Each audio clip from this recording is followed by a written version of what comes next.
Hello দর্শক, আসসালামু আলাইকুম। আশা করি সকলেই ভালো আছেন। তো দর্শক, দেখতে পাচ্ছেন আমাদের চাষের জমিতে আমরা কিভাবে বেগুন সবজি গাছগুলো চাষ করে থাকি। তো বন্ধুরা, এই বেগুন সবজি গাছগুলো চাষ করে আমরা কিন্তু ভালো ধরনের লাভবান হয়েছি। তো বন্ধুরা, এই বেগুন সবজি গাছগুলো যদি আপনারা নিজেরা আপনাদের নিজেদের বাড়ির পাশ দিয়ে জমিতে যদি আপনারা নিজেরা চাষ করতে পারেন, তাহলে কিন্তু ভালো ধরনের লাভবান হতে পারবেন।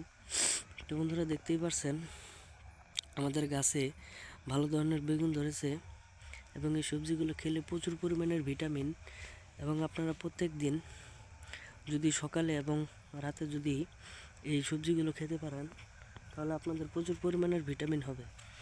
তো বন্ধুরা, আপনারা অবশ্যই এ ধরনের সবজিগুলো খেয়ে থাকবেন, এতে করে আপনাদের প্রচুর পরিমাণের ভিটামিন হবে।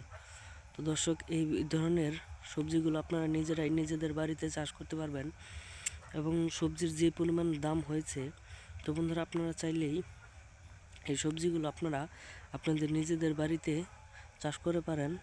এটা খুব সহজেই আপনারা চাষ করতে পারবেন। তো বন্ধুরা, এই সবজি গাছগুলো চাষ করা খুবই সহজ, আপনারা নিজেরাও নিজেদের বাড়িতে চাষ করতে পারবেন খুব সহজেই। তো বন্ধুরা, আমাদের ভিডিওটি ভালো লাগলে অবশ্যই চ্যানেলটি সাবস্ক্রাইব করে দিবেন। ধন্যবাদ সকলকে, সকলে ভালো থাকবেন, সুস্থ থাকবেন। আসসালামু আলাইকুম।